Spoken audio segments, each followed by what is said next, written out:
எல்லாரும் உட்காந்து சாப்பிட்டுக்கிட்டு இருக்கும்போது அப்பா மீரா கிட்ட, நான் இல்லாதப்ப என்னென்னமோ ட்ராமா பண்ணி எப்படியோ கடைக்குள்ள நுழைஞ்சிட்ட. நம்ம கடைனா நான் இன்னும் பொறுப்பா இருப்பேன்ப்பா, நீங்க கவலைப்படாதீங்க. சரி, எதுக்கு கிரிக்கெட்டை விட்ட? கிரிக்கெட்டை விடலாம் இல்லப்பா, இப்போதைக்கு படிப்புல மட்டும் கான்சென்ட்ரேஷன் பண்ணலாம்னு தான் போல. அப்ப படிப்பை மட்டும் பாரு, நான் கடையை பாத்துக்கிறேன்னு. உனக்கு படிப்பு தானே முக்கியம், நீ வீட்ல இருந்து படி.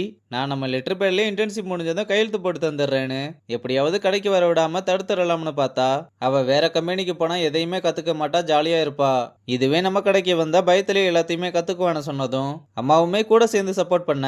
அப்பாவும் வேற வழி இல்லாம, நம்ம கடைக்குன்னு ஒரு சில ரூல்ஸ் எல்லாம் இருக்கு, அங்க வந்துட்டா நான் முதலாளி, அவ தொழிலாளி. ஒருவேளை அவ ஏதாவது ரூல்ஸை மீறினா இங்க இருக்க யார் ரெக்கமெண்டேஷன் பண்ணாலும் செல்லாதுன்னு சொல்றாரு. அப்புறம் மறுநாள் காலையில மீராவை கூப்பிட்டு கடைக்கு வர, பழைய ஸ்டாக் எல்லாமே முன்னாடி இருக்கதை பார்த்துட்டு, யாரை கேட்டா இதெல்லாம் இங்க வச்சுக்கிட்டு இருக்கீங்கன்னு திட்டிக்கிட்டு இருக்கும்போது, அப்ப மீரா வந்து, இந்த பழைய ஸ்டாக்லாம் உள்ள வச்சு என்னப்பா பண்ண போறீங்க? ஒரு 30% டிஸ்கவுண்ட் கொடுத்து பழசெல்லாம் கிளியர் பண்ணாதான் உள்ள என்ன இருக்குன்னு பார்க்க வருவாங்க. அப்படியெல்லாம் யாரும் வரமாட்டாங்கம்மான்னு சொல்ல, அப்பா ஆல்ரெடி வந்துகிட்டு தான் இருக்காங்க, இப்ப வர 80,000க்கு மேல சேல்ஸ் ஆயிருக்குன்னு சொன்னதும் மேனேஜரும் அவங்க சொல்றது உண்மைதானு, இப்ப கடைக்கு நிறைய கஸ்டமர்ஸ் வர ஆரம்பிச்சிட்டாங்கன்னு சொல்றாரு. அப்ப கிரிஜாவும் மாறி மாறி கால் பண்ணிக்கிட்டே இருக்க, என்னமோ பண்ணுங்கன்னு சொல்லிட்டு போறாரு. கிரிஜாவும் போன்ல, நான் மது அடிச்சிட்டேன்னு, அவ என்ன அப்படி பேசுவான்னு நான் நினைச்சு கூட பார்க்கல. உள்ள போயிட்டு கதவை மூடிக்கிட்டு திறக்க மாட்றா. நீங்க வீட்டு வர முடியுமான்னு கேட்க, சரி நான் வர முடியுதான்னு பாக்குறேன்னு சொல்றாரு. இங்க ஹரிணியும் சித்துக்கிட்ட வந்து பிஎஃப் க்ளோஸ் பண்ண சொல்ல, பிஎஃப் க்ளோஸ் பண்ற அளவுக்கு அப்படி என்ன தேவை இருக்கு, என்னன்னு சொல்லு, நான் வேணும்னா கொடுக்குறேன். அதான் நான் கேட்ட ஹெல்ப் நீங்க பண்ண முடியாதுன்னு சொல்லிட்டீங்கல்ல, என்னதான் இருந்தாலும் நீங்க என்னோட கொலிக்கு மட்டும் தானே, நீங்க எதுவும் பண்ண வேணாம், நான் பாத்துக்கிறேன். நீங்க எனக்கு இதை அப்ரூவ் பண்ணா மட்டும் போதும்னு சொல்லிட்டு போறா. இங்க பிரியனா அவனோட ஃப்ரெண்டும் ஜெய்சுக்கு வெயிட் பண்ணிக்கிட்டு இருக்க. பையன் பொண்ணை பார்க்க போற குசியில ரொம்ப பதட்டமா இருக்கான். அப்படியே ஆர்வம் தாங்க முடியாம ஜெயஸ்ரீயை பத்தின டீடைல்ஸ் எல்லாம் கேட்க, ஏண்டா எல்லாத்தையுமே நான் சொல்லிட்டா நீ என்ன பேச போற, சரி அவங்களோட சோசியல் மீடியா ஐடியாவது சொல்லுடா. ஏண்டா சோசியல் மீடியால பாக்குறதுக்காட இங்க வர சொல்லியிருக்கோம், ஃபேஸ் டு ஃபேஸ் மீட் பண்ணாதான் அவங்கள உன்னால புரிஞ்சுக்க முடியும், கொஞ்சம் வெயிட் பண்ணுன்னு சொல்றான். இங்க அப்பா கிரிஜாவை பார்க்க போகணும்னு மீராவை கூப்பிட்டு, இன்னைக்கு வேலை பார்த்தது போதுமா, நீ ஒரு ஆட்டோவை பிடிச்சு வீட்டுக்கு கிளம்புன்னு சொல்ல, நீங்களும் வாங்கப்பா நம்ம சேர்ந்தே போலாம்னு கூப்பிட்டா, இல்லம்மா எனக்கு ஒரு சின்ன வேலை இருக்கு, நான் முடிச்சிட்டு வர்றேன்.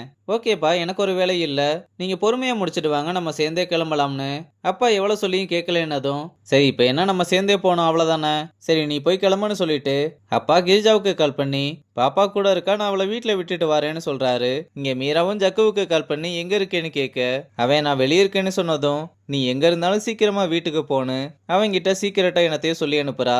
இங்க ஃப்ரெண்டுக்காரனும் பிரியன் கிட்ட நம்ம வந்து 3 மணி நேரம் ஆச்சுன்னு ரொம்ப கோவமா சொன்னா.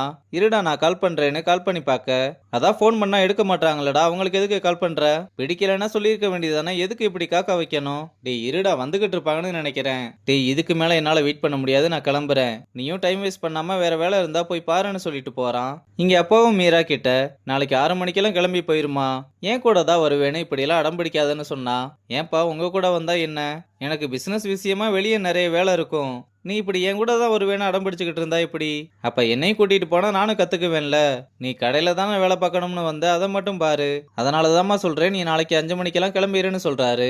அப்புறம் 2 பேரும் வீட்டுக்கு வந்ததுமே, என்னங்க இன்னைக்கு லேட்டா வருவேன்னு சொன்னீங்கன்னு அம்மா கேட்க, யாரு இவ்வளவு வச்சுக்கிட்டா, வெளியே போக வேண்டியது இருந்தது, ஆட்டோல போக சொன்னா போகாம அடம் பிடிச்சுக்கிட்டு நிக்கிறா, இப்ப நான் ஒருத்தரை பார்க்க போறேன்னு சொன்னதும் லேட் ஆகிக்கிட்டு இருக்குன்னு சொல்ல, இந்த டைம்ல யாரப்பா பார்க்க போறீங்க, ஒரு டீலரை பார்க்க போறேன் போதுமானு சொல்லிட்டு கிளம்ப, என்னப்பா வந்ததுமே போறீங்க, உட்காந்துட்டு போங்கன்னு சொன்னா, சரி நான் போய் ஃபேஸ் வாஷ் பண்ணிட்டு வரேன்னு சொல்லிட்டு போறாரு. பசங்களாம் அப்பாவை எப்படி போக விடாம தடுக்கிறதுன்னு யோசிச்சுக்கிட்டு இருக்கும்போது, அப்ப ஜக்கு வந்து இன்னைக்கு அவர் போக மாட்டாருன்னு சொல்றான்.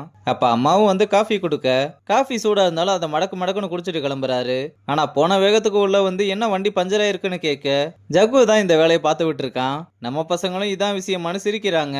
அப்பாவும் இப்ப எப்படியாவது நான் வெளியே போகணுமேனு யோசிச்சுக்கிட்டு இருக்க, ஒருவேளை உங்களுக்கு அவ்வளவு அவசரமா இருந்தா நீங்க லொகேஷன் சொல்லுங்க, நான் வேணா கேப் போட்டு தரேன், வரும்போது ஜக்கு பஞ்சர் போட்டு வந்து பிக்கப் பண்ணிக்குவான்னு சொன்னா, இல்ல பரவாயில்ல நான் நாளைக்கே மீட்டிங் வச்சுக்கிறேன்னு சொல்லிட்டு போறாரு. நம்ம பசங்களும் பரவாயில்ல உனக்கும் மூளை இருக்குன்னு ஜக்குவை பாராட்டுறதோட இந்த எபிசோட முடிச்சிருக்காங்க.